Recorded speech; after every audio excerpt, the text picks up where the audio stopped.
धमाके से देश दहल गया, वो इंटरनेशनल साजिश की झलक भर बताई जा रही है। दिल्ली बम धमाके के बाद सनसनीखेज पर्दाफाश रुकने का नाम नहीं ले रहे हैं।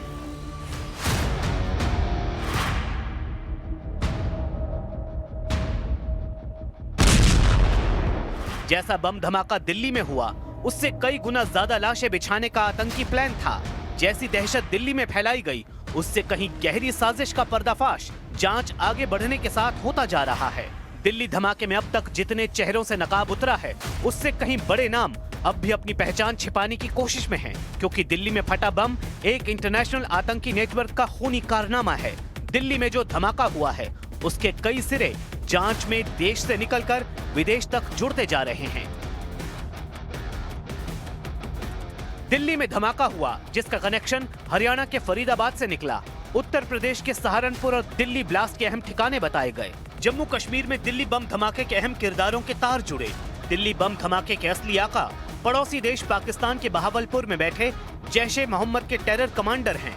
इसके साथ अब इनके हैंडलरों की कड़ियां तुर्की और अफगानिस्तान से जुड़ गई हैं।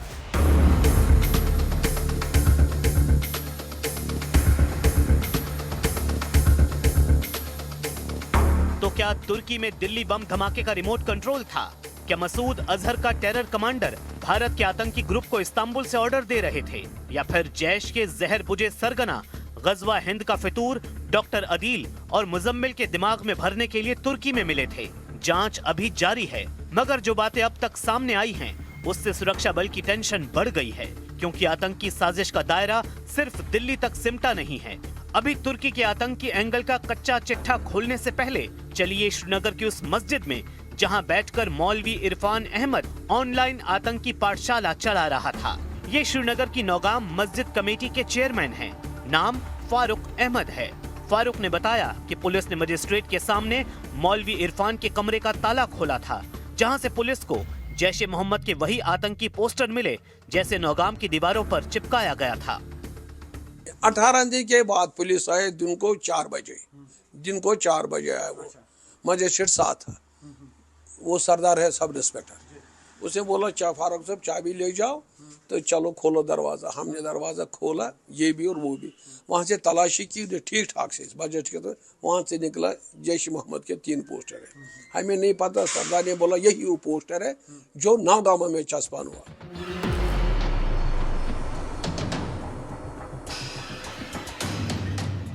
नौगाम मस्जिद कमेटी के चेयरमैन फारूक अहमद बताते हैं कि उन्हें मौलवी इरफान की कारस्तानियों की भनक लग गई थी।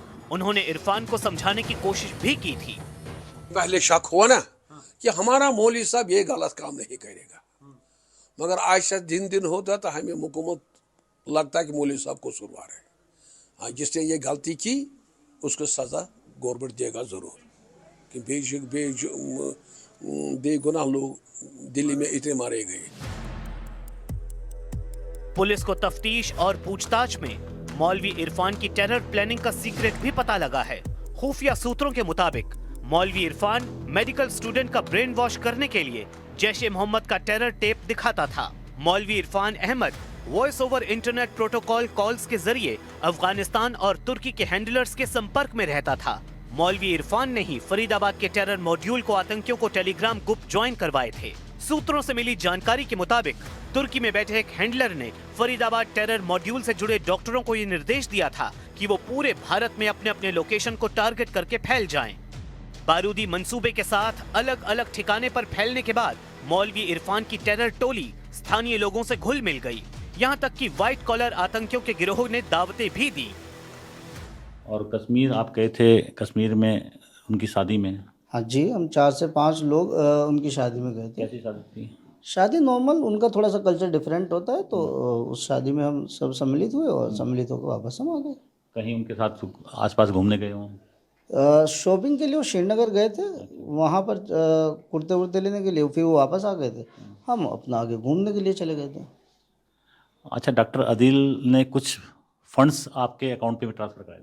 नहीं, ऐसा नहीं है। नहीं, मेरा अकाउंट की क्योंकि आपका एक हॉस्पिटल बन रहा है नहीं, मेरा हॉस्पिटल तो मैं घर पे जो था उसमें बनाया गया था। मेरे अकाउंट में कोई किसी भी तरह का कोई फंड्स नहीं ट्रांसफर हुआ। डॉक्टरों को कट्टर बनाने वाला इमाम इरफान आखिर इतनी आसानी से सब कुछ कैसे करता जा रहा था? सूत्रों के मुताबिक मौलवी इरफान अहमद सोच समझकर पूरी प्लानिंग के साथ लोगों को अपना शिकार बनाता था। मौलवी इरफान अहमद पाकिस्तान में बैठे जैश ए मोहम्मद के आकाओं से संपर्क में था। खुद जम्मू कश्मीर के शोपियां से ऑपरेट कर रहा था। दिल्ली धमाकों के आरोपी शाहीन को मौलवी इरफान ने फाइनेंस और दूसरे सदस्यों से संपर्क के लिए कहा और फिर उसने डॉक्टर अदील, डॉक्टर मुजम्मिल और डॉक्टर उमर के धमाकों को अंजाम देने की और जरूरी सामान इकट्ठा करने की जिम्मेदारी दी। सूत्रों के मुताबिक इन लोगों ने मेवात में बैठे इमाम से विस्फोटक लिया और मदरसी नाम के एक आदमी से डॉक्टर अदील, डॉक्टर मुजम्मिल और डॉक्टर उमर को लोकल सपोर्ट मिला।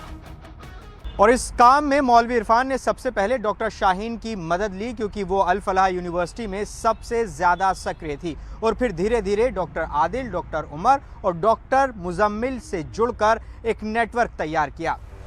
लेकिन इतने भर से इरफान अहमद को इत्मीनान नहीं हुआ। उसने जैश के स्लीपर सेल के जहन में गजवा हिंद के जहर बुझे बूस्टर डोज देना शुरू कर दिया। सूत्रों के मुताबिक ये ग्रुप बेहद संगठित और सुनियोजित तरीके से देश भर में स्लीपर सेल फैला रहा था। मास्टरमाइंड मौलवी इरफान ने अस्पताल की नौकरी के दौरान कई डॉक्टरों को रेडिकलाइज किया। उन्हें गजवाए हिंद की विचारधारा और हिंदू विरोधी भाषणों से भड़काया गया। मौलवी इरफान अहमद का आतंकी टोला तैयार हो चुका था। उसने टारगेट सेट कर लिए थे। अहम तारीख पर देश को दहलाने के लिए मौलवी इरफान का आतंकी टोला निकलता, उससे पहले 2 अहम किरदार तुर्की भेजे गए। खबर है कि डॉक्टर अदील और डॉक्टर मुजम्मिल तुर्की गए थे, जहां उन्होंने अपने जैश के हैंडलर से मुलाकात की थी। मसूद अजहर के हैंडलर ने दोनों डॉक्टरों के आने जाने और ट्रेनिंग का इंतजाम किया था। इधर इरफान अहमद की लेडी विंग की कमांडर श्रीनगर और अनंतनाग में ऑनलाइन कम्युनिकेशन और फंडिंग की जिम्मेदारी संभाल रही थी।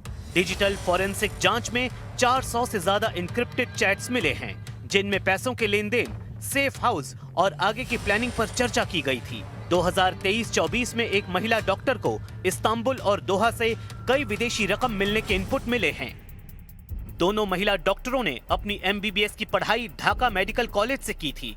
इंटर्नशिप के दौरान ही उनकी मुलाकात मौलवी इरफान से हुई, जिसने धर्म के नाम पर इनका ब्रेन वॉश किया। गिरफ्तार की गई लेडी डॉक्टर की एक और कार की तलाश में पुलिस जुटी है, जिसमें विस्फोटक सामग्री होने का अंदेशा है। सुरक्षा एजेंसियों का मानना है कि ग्रुप खुली स्लीपर सेल बनाकर देश भर में अपनी एक्टिविटी फैलाने की तैयारी में था। हर खुलासे के साथ ये साफ होता जा रहा है, ये सिर्फ आतंकी नेटवर्क नहीं बल्कि सफेद कोट में छिपी एक खामोश जंग थी। अब सवाल ये है कि तुर्की को ही आतंकियों ने क्यों चुना? जवाब तुर्की के डबल स्टैंडर्ड से समझा जा सकता है। दिल्ली और इस्लामाबाद में बम धमाके पर तुर्की का दोहरा रुख साफ दिखा है। तुर्की ने दिल्ली बम धमाके को मामूली धमाका कहा है, वहीं इस्लामाबाद में फटे बम को आतंकी हमला बताया है। तुर्की के राष्ट्रपति एर्दोआन ने अपने देश को कट्टरपंथियों की पनाहगाह बनाने में कोई कसर नहीं छोड़ी है। ये वही तुर्की है जिसने ऑपरेशन सिंदूर के वक्त पाकिस्तान को हथियार दिए थे।